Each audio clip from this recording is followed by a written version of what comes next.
Assalamualaikum warahmatullahi wabarakatuh. Hei semua, aku Dewi SMD kembali hadir kali ini dengan kisah yang berbeda. Tidak berbau horor ataupun misteri, tapi mengandung emosional yang akan membuat pendengar naik turun. Kisah seorang anak yang berjuang untuk mendapatkan pengakuan dari sang ibu, yang sudah dengan sengaja menelantarkannya. Aku layak diakui. Novel audio terbaru karya Dewi SMD. Selamat mendengarkan. Dunia jagat hiburan kini terguncang oleh sebuah berita mengejutkan dari Salah. Satu bintang hiburan yang selama ini sangat terkenal dengan karya-karyanya. Dia penyanyi sekaligus artis ibu kota yang cantik dan baik hati, yang sepanjang sejarah tidak pernah terdengar berita miring. Bahkan selalu menjadi contoh seorang publik figur yang ramah dan murah hati. Namun siapa sangka, di balik semua itu, tersimpan sejarah kelam yang sangat sulit untuk dipercaya. Dan, gimana ini? Beritanya semakin viral. Si Ray semakin berani untuk menggugat kamu. Serah, asisten pribadi Denia, panik masuk kantor dengan wajah tegang. Sial, kenapa dulu tidak aku habisi saja anak itu? Rupanya dia menjadi ancaman untuk keamanan karirku.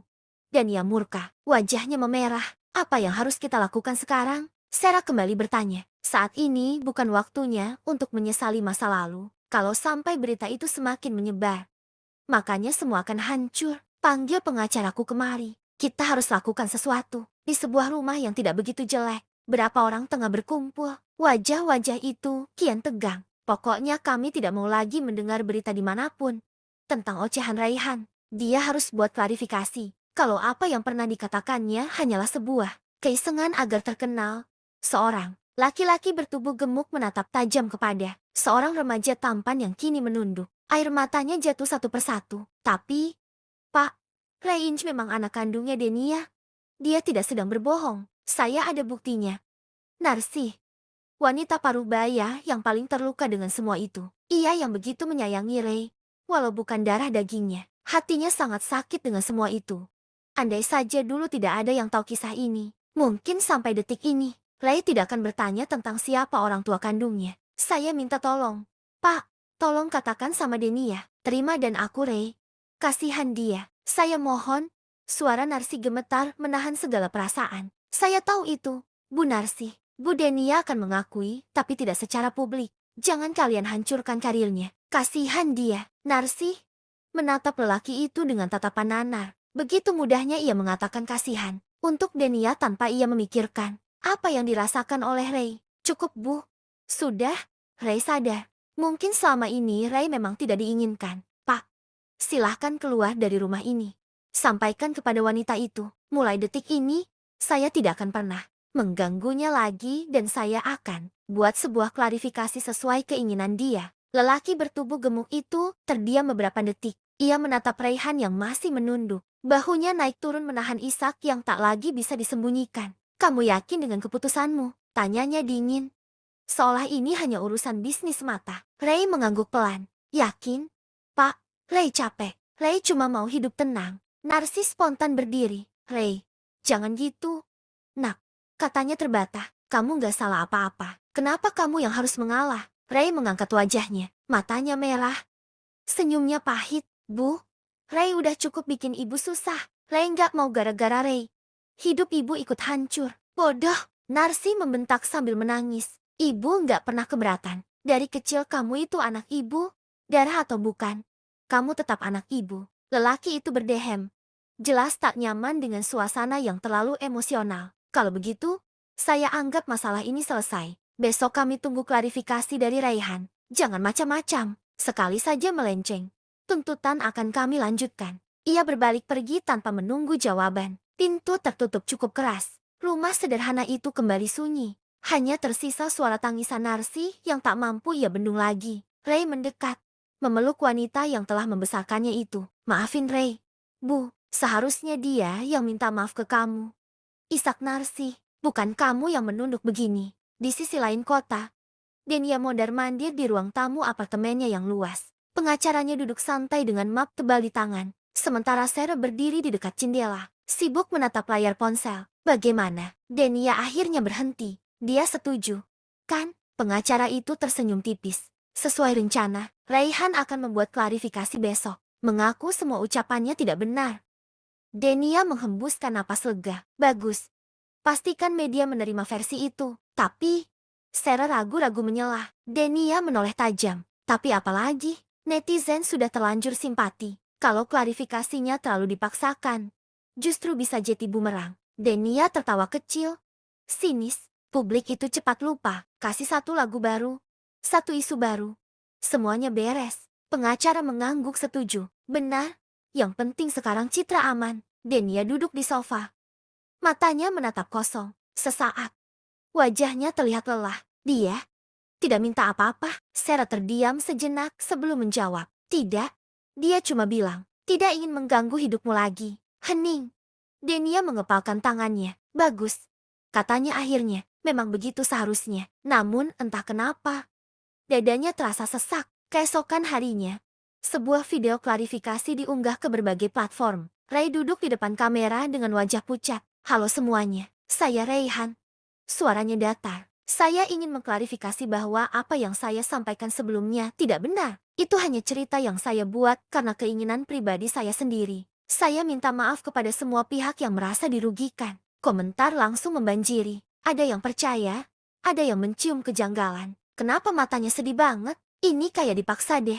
Kok nggak ada emosi sama sekali? Narsi menutup ponselnya. Ia menatap Ray yang duduk diam di sudut ruangan. Kamu nggak apa-apa? Tanyanya pelan. Ray tersenyum kecil. Nggak apa-apa. Bu, sekarang semuanya sudah selesai. Tapi mata kamu bohong. Narsi mendekat, menggenggam tangannya. Kalau suatu hari kamu mau bicara lagi, ibu selalu ada. Ray mengangguk. Iya, Bu. Di tempat lain, Denia menonton video itu sendirian. Tangannya gemetar saat menekan pos tepat di wajah Ray. Kenapa kamu mirip sekali? Gumamnya lirih, nyaris tak terdengar. Ponselnya bergetar. Pesan dari Sarah masuk. Aman. Media mulai beralih ke isu lain. Denia meletakkan ponsel itu. Untuk pertama kalinya, ketenangan yang ia pertahankan selama ini terasa hampa. Di luar sana, lampu kamera terus menyala. Tapi di balik gemerlap dunia hiburan, sebuah rahasia tetap bernapas menunggu waktu. Menunggu kebenaran menemukan jalannya sendiri. Video klarifikasi itu memang viral. Tapi bukan seperti yang diharapkan Denia. Alih-alih mereda, jagat maya justru semakin gaduh. Kolom komentar berubah menjadi arena perang. Maaf tapi ini kelihatan dipaksa. Kalau bohong, kenapa matanya kosong begitu? Dari awal juga aneh. Ngomong setengah-setengah terus tiba-tiba klarifikasi. Namun di sisi lain, hujatan juga datang tanpa ampun. Pengen terkenal. Yah, pakai cara murahan. Ngaku-ngaku anak artis biar naik nama. Kasihan Denia. Reputasinya mau dihancurin sama anak enggak tahu diri. Ray membaca semuanya dalam diam. Ponselnya bergetar terus. Notifikasi tak berhenti berdatangan. Narsi merebut ponsel itu dari tangannya. Sudah, jangan dibaca lagi. Biarin.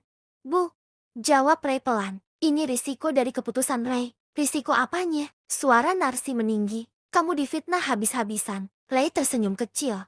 Getir. Mereka pikir Ray bohong demi terkenal. Padahal, Ray cuma pengen tahu siapa diri Ray sebenarnya. Di sebuah studio infotainment, dua host sedang membahas isu itu dengan nada panas. Menurut kamu gimana? Tanya host perempuan. Klarifikasi Raihan ini tulus atau settingan? Host pria mengangkat alis. Jujur ya, aku ngerasa ada tekanan. Bahasa tubuhnya itu loh, defensif banget. Tapi ada juga yang bilang Raihan sengaja bikin drama biar namanya naik. Ya bisa aja, sekarang kan apapun bisa jadi konten. Ucapan itu dipotong oleh tayangan komentar netizen yang terus bergulir di layar. Sementara itu, Denia menatap layar televisi dengan rahang mengeras. Kenapa masih dibahas? Bentaknya. Sarah gugup karena respons publik terbelah.